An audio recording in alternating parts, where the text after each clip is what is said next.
Hey, it's Travis, and welcome to another episode of Marketing Unboxed. This episode is part of the leadership series, and I interviewed Kyle Lacy, who is the SVP of marketing at Seismic. And I always really enjoy my conversations with Kyle. We typically talk about all kinds of things, and that's what happened in this episode.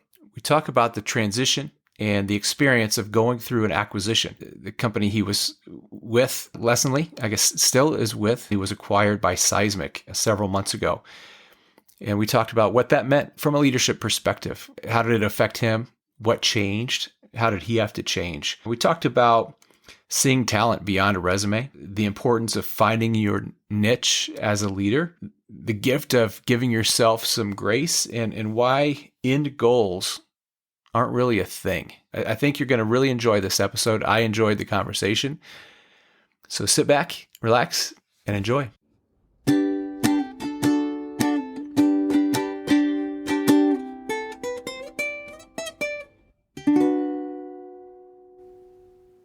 Thanks for hopping on today and being a part of the leadership series of Marketing Unboxed. And really big year for you over the past 12 plus months. You were the CMO of Lessonly, right? And then Seismic acquired Lessonly. Is that what went down? Yep. And now you're the vice president of marketing there, right? So I'm SVP of marketing. I'm running marketing for Seismic, which is a very different beast than Lessonly because it's just a very different type of company. So how are they different? What they do different things or different operating? A lot of reasons. Like so Seismic is an enablement software that helps with content management for sales teams, helps with the delivery of content to prospects for sales teams, but also helps with training and coaching and helps reps use social. And it's a complete enablement platform. So it made sense that Lessonly would fit into the training and coaching component of what Seismic does. And it has been it's been gangbusters. Like they bought us in August and Seismic had its largest Q4 in company history. And we blew past our annual goals because the products fit so well together. They were a partner of ours previously. So the difference is that Lessonly was, 250 employees, quite a few in Indy, north of 30 million in revenue. So Seismic's very different. Lessonly was 250 employees, a lot in Indy, right? We had over 1,000 customers. Lessonly was a high velocity sale, like mostly commercial SMB. Seismic is enterprise, 1,500 employees, did end of the year at 280 million in annual revenue run rate, and we have teams and offices in UK, Germany, France, and Australia, and Sydney. Wow. So it's just a very different beast. And, the combination was good because Seismic needed a down market product and Lessonly fits very well into their enterprise product. And, Seismic's still growing at 50%. Wow. So it's just a different type of company. And the team is still pretty much intact there in Indy. It was pretty seamless. Yeah, it was actually, the acquisition was favorable across the board. We didn't let go of anybody. It's a growth story over everything else, right? It's how do we continue growing Seismic in a way that's meaningful? You do have the normal attrition that happens when you have people come into a larger company but want the smaller experience, like every acquisition, right? And absolutely. But the integration of the two companies has been unbelievable. And we've seen that because our Q4 was just so good. Wow.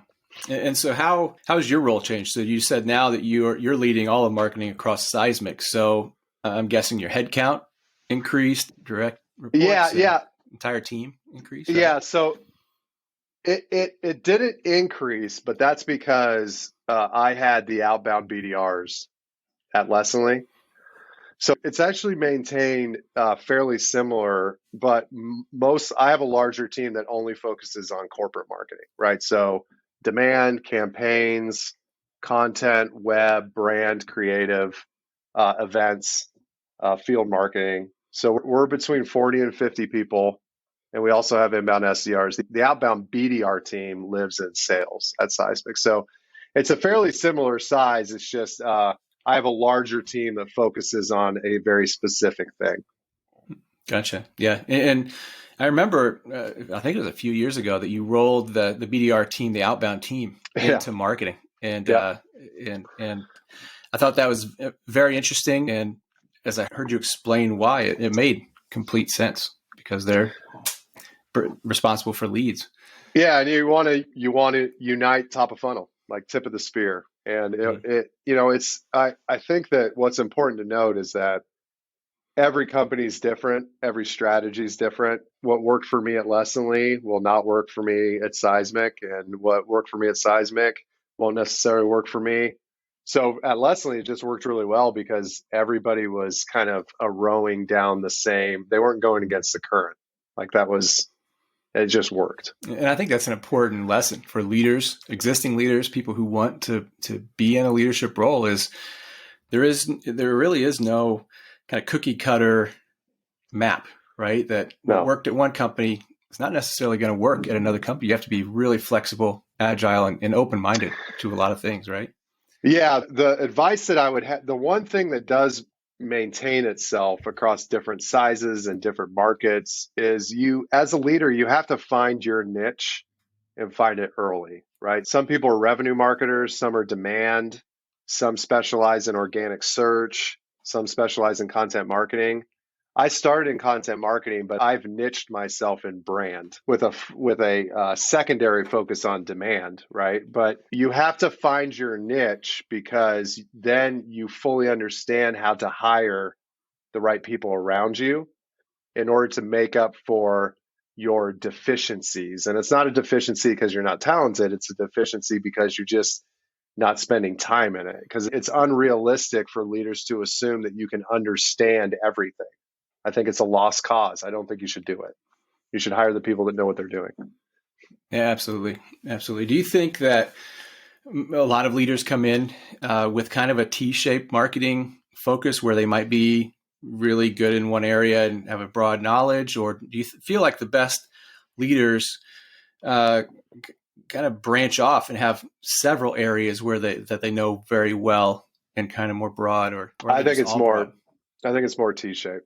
Is it? But I don't even, it's easy to think through when it's T-shaped, but the reality is that you got to have your niche. But there's also the other side of it where I'm finding that at a certain point of growth and at a certain point of company size, your niche doesn't even matter. Your responsibility is to you serving your team no matter what. Because even at Lessonly, when we moved the outbound BDR team over, we raised our Series C. The team started expanding pretty drastically, right past 100 employees. Your job as an exec at a company that's scaling that fast is mostly alignment. Like you're actually not doing work. So your niche doesn't particularly matter other than you have the subject matter expertise to speak to it.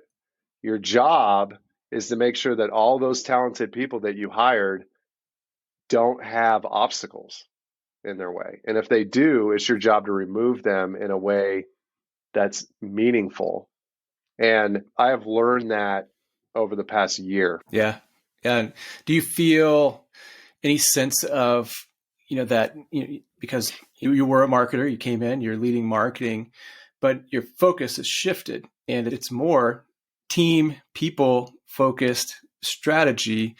Do you ever feel like you're kind of losing touch with what's happening in marketing, or do you have a pretty good pulse still on that?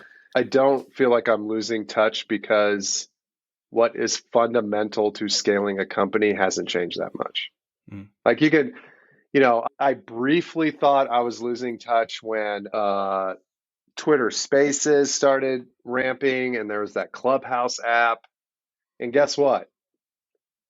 Email marketing, direct mail, like paid advertising, organic search, they're all fundamental. And we could talk about how TikTok drives growth, but guess what? Like I'm not in a space where that particularly matters, right? So the way that I keep up with stuff is with my network, with my peer group. Like I try as much as possible to meet with people. That's how you and I originally met, where we're talking about what's working and what's not.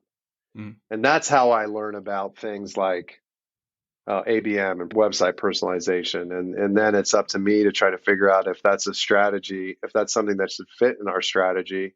And if it is, how do you resource it appropriately? I joined an email marketing company in 2012 called ExactTarget. And at that time, part of our running joke at keynotes was everybody saying email's dying. That's 2012. Yeah. And ExactTarget IPO'd and was acquired by Salesforce for a lot of money. And they're still Yeah. doing email marketing, right? Exactly.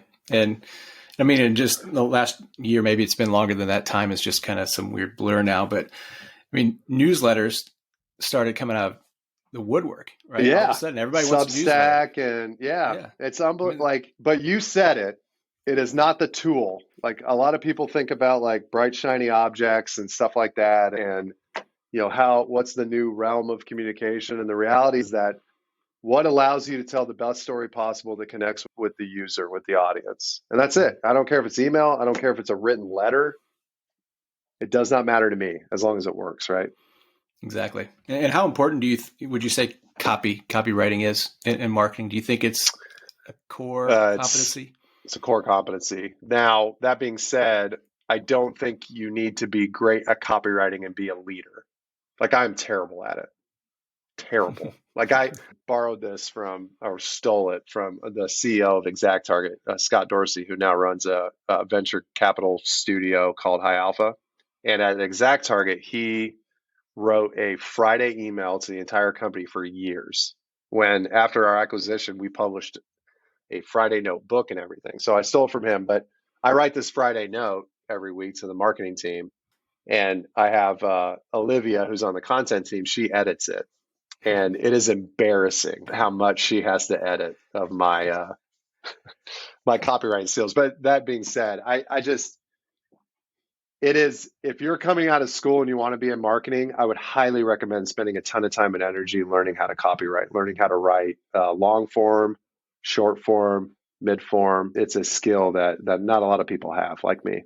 Mm-hmm. Yeah, and I think the irony is we both have written books, and yet we both feel like copywriting is one of our weaknesses. So, well, you can ask my editor. I had like 5 of them that edited my books. So you just need to be able to type. yeah, idea to page to Idea, paper, type. and let someone else Here, you fix fluff it up. this. Exactly. And so, when you were at ExactTarget, were you part of that Salesforce acquisition, or did you leave before that happened? Yeah, I had joined. I had joined 2 years before the acquisition, and I stayed a year after at Salesforce. It's just very different experiences, much like the Leslie Seismic, at a very different scale. But yeah, were there things that prepared you for when the Seismic deal happened, or was it just so different and so much time had gone by that kind of created some differences too? yeah, I don't think I no. It's actually ExactTarget has been more influential for me at Seismic than necessarily the acquisition because ExactTarget did a lot of things right on scaling culture with customers and the internal team that, I think a lot of time and energy we're putting in at Seismic to kind of not recreate, but get more of that sense of culture. The acquisition was just so different. Like ExactTarget was Seismic size, and we were put into a huge sales force, which, at the time it was only 30, 40,000 employees. Now it's ungodly big, right? But it's different because even though we were a big company, we felt like ExactTarget was big, but we realized pretty quickly that we weren't.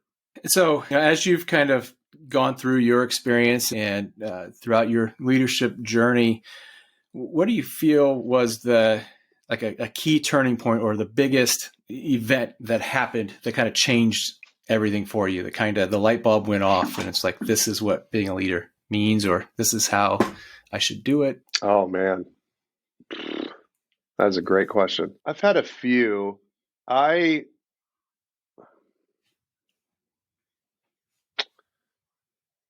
There's a couple. At ExactTarget, I had the opportunity at a younger age to build a team of highly skilled people that kind of synced with entry level.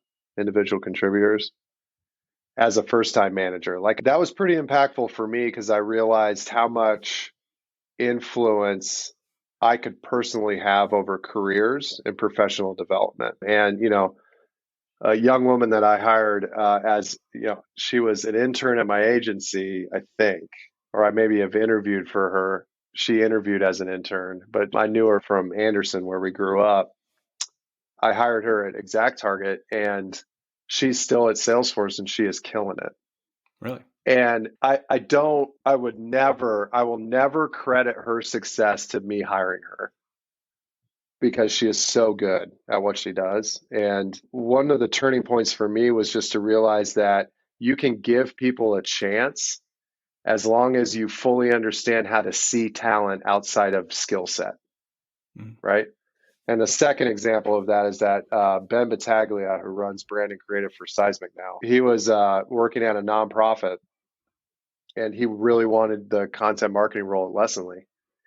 And he knocked a presentation out of the park during the interview process, and we hired him. And it's one of the best hires I've ever made at Lessonly. He went on to run all of demand for Lessonly. He was chief of staff for Lessonly through the acquisition.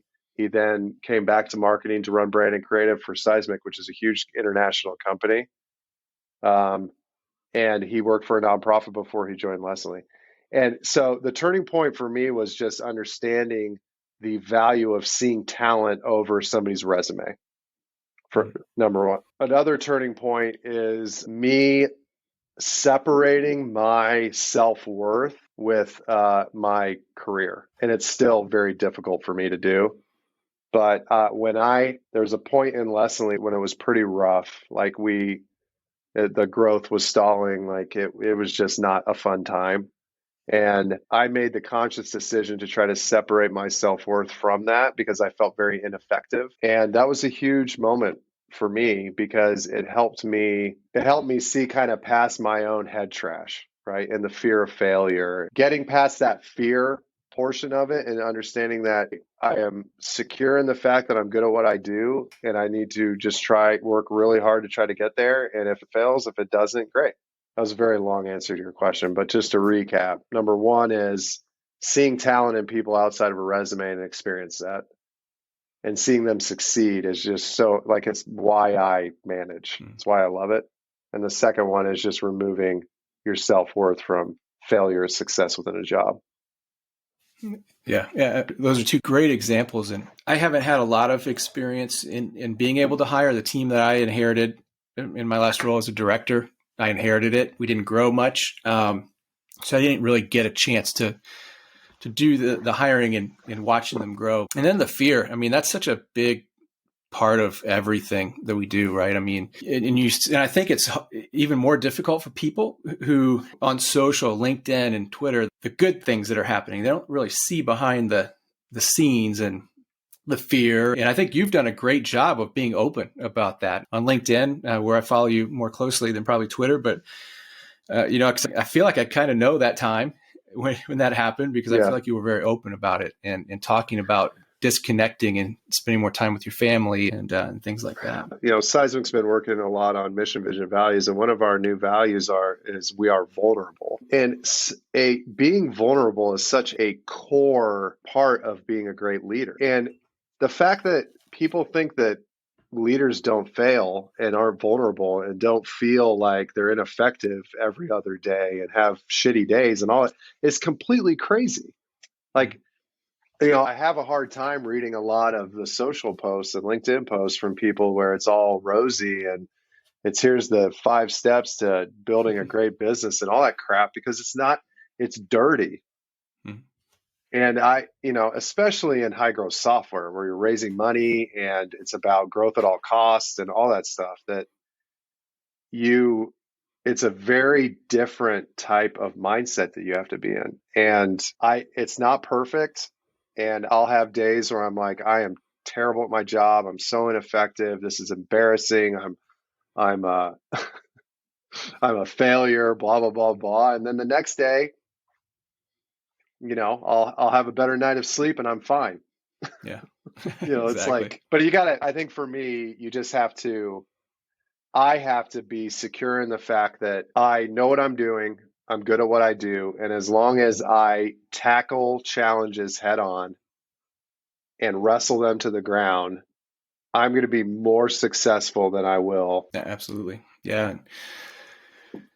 Yeah. And I mean, when I left my director role in August and decided to be my own boss, do my own thing, get into consulting and possibly build an agency, that's still, don't know if that's going to happen or not. But it was crazy, man, because when I was the director, I think there was just that kind of safety that, and it's almost like Maslow's hierarchy of needs, right? When you've got certain things taken care of, Yeah.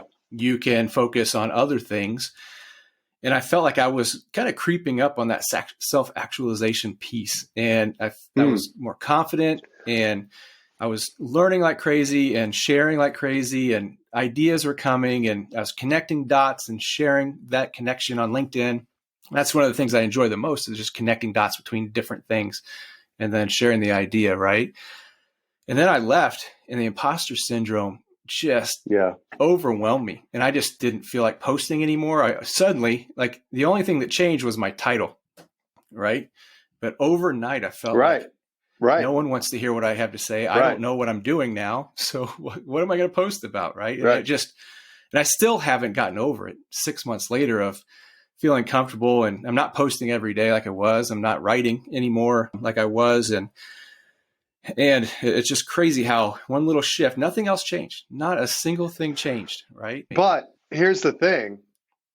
You got to be okay with that, right? Like, there was a week last month where I just did not want to post. I did not care. I was just down. And one day I just said to myself, you know what? It's all right. It's all right to feel this way. You'll get through it. There's a lot going on. And there was a piece to that I had felt before, because I always felt like I had to move. Mm-hmm. And there's no reason why I thought that, but it was refreshing, like, that I could just take a breath and not feel like I have to do, and give myself some sympathy and leniency, right?